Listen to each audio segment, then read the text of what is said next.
Pero en Irak el hotel de los periodistas fue bombardeado. Eso fue un Así acto es. claramente para impedir su trabajo. O sea. Sí, pero eso no es una cosa que nazca de mi propio medio, eso es algo que nace de parte del Pentágono como abierta desconsideración hacia los periodistas. No hay guerra que haya causado mayores bajas en periodismo que la guerra de Irak, más Sí. incluso verdad que Vietnam. Es impresentable a todas luces, me parece que es una falta de respeto. Además, muchas veces el camarógrafo es el primer caído, porque claro, la cámara simula un RPG y es el primero en ser disparado. Además, lo otro que es grave es que no ha habido responsables. Sí.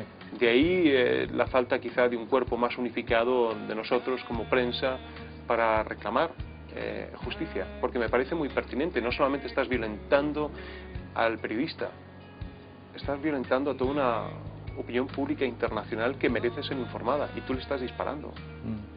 En una conferencia que tuviste hace un tiempo atrás en la Universidad Gabriela Mistral, tú definiste el rol del periodista como periodista en zonas hostiles y no como corresponsal de guerra. ¿Por qué esta definición y no la otra? No, zonas hostiles es simplemente un paraguas todavía más amplio y finalmente cuando uno es formado como periodista para poder ingresar a escenarios de guerra, eres más ampliamente formado para poder y capacitado entrar a zonas hostiles. Léase, por ejemplo, zonas donde tienes actividad de narcotráfico, zonas donde tienes un terremoto, un huracán, una guerra, guerra de guerrillas, etcétera. Entonces entras en otro ámbito y donde a nosotros, por ejemplo, previo a marchar a Afganistán,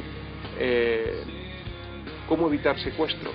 Uno de los problemas, ¿verdad?, cada vez en alza para los periodistas, porque los periodistas no solamente son finalmente grandes poseedores de fortuna, botines apetecidos por este vacío que hay en toda guerra, propio vacío de la ley, y donde tú estás con efectivo, pues no estás con tarjetas de crédito, no tienes American Express en una guerra, no te funciona, la visa tampoco, andas con dólares y tu equipo vale plata. Por ende, eres primero robado. Después la organización, aquella criminal, te vende como moneda de cambio política a una organización terrorista. Pasas a manos de otro grupo humano, que después te pone a las 24 horas en internet con un cuchillo o con un rifle semiautomático de rodillas pidiendo clemencia a las autoridades de turno. Esa es una secuencia absolutamente previsible hoy cuando se cubre un conflicto. Y nosotros pues se nos capacita para tratar de evitar ese tipo de escenario, para a su vez también asistir a un colega en caso de que se le reviente algún hueso o alguna arteria y poder, verdad, salvarlo, ¿no? ¿A tu parecer es esta la disciplina más difícil de ejercer en el periodismo? Sí, es difícil, o sea, es un rigor, pero también estás trabajando jornadas de fácil 16, 17 horas sin parar durante 2 meses en el caso de Afganistán. En el caso, verdad, de Irak era más irregular. Es difícil porque estás permanentemente en alerta, estás también buscando distintos ángulos de las historias para no ser monotemático dentro de lo que es un conflicto. Y es difícil porque estás también tratando de despegarte de la propaganda que de alguna manera de un bando u otro trata de agarrarte y capitalizar de ti como periodista. No es fácil, pero es un gran desafío y es un gran privilegio porque finalmente también tienes la buena fortuna de estar con personas que te necesitan y sientes la utilidad que tiene el periodismo. Cuando personas, verdad, te dicen, no, please stay, por favor, quédate, con la secreta esperanza de que quizás sus historias sean un SOS lanzado a través de nuestros medios de comunicación que conmuevan al otro público. Pasando a un plano más personal, ¿qué fue lo más fuerte que te tocó vivir reporteando conflictos bélicos? Me ha tocado, o sea, obviamente es el tema de la fragilidad de la vida, de ver la muerte, ¿no? Lo muy endebles que somos, frágiles que somos, y cómo en un pestañeo se va todo. Eso es muy fuerte.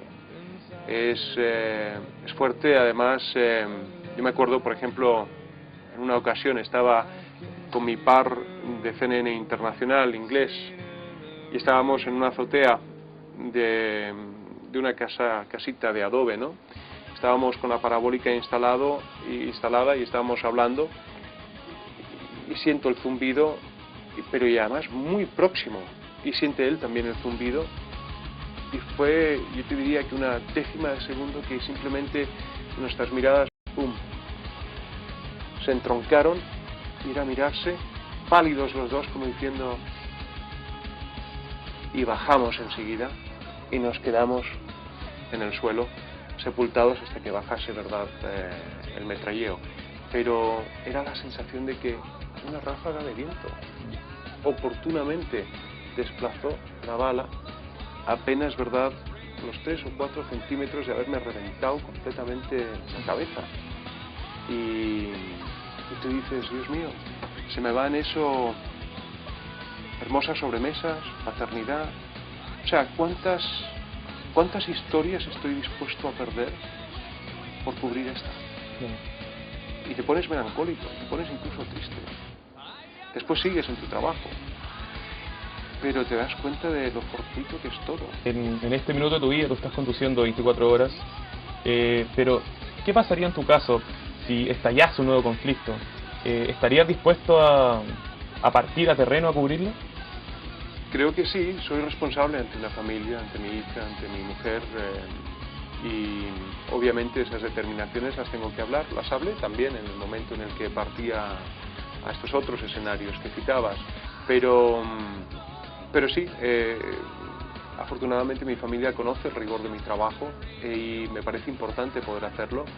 Nunca he sido un suicida, nunca he sido una persona que secretamente desea la bala, no voy a escenarios de conflicto por llegar hecho un Rambo y que me coloquen medallas en el pecho diciendo, uy, qué macho eres de estar en un conflicto. La verdad es que eso me parece tan básico, tan lectura de camarín. Y te diría que el 90% de los periodistas que allí van simplemente por un asunto de querer poder transmitir el dolor que hay ahí y la barbarie y lo inaceptable que es. Entonces sí, iría, porque a mí me convoca siempre ese tipo de temática. El poder de alguna manera difundir y divulgar la injusticia y los avatares que sufren otras personas. Bueno, Amaro, muchas gracias por la entrevista y felicitaciones por tu premio en España. Muchísimas gracias, Robinson. Suerte a todos ustedes, futuros colegas desde ya, porque a mi juicio esta es una profesión vocacional. Claro. Y el primer salto que uno da de decir opto por periodismo es ya un salto hermoso y de mucho valor, ¿eh?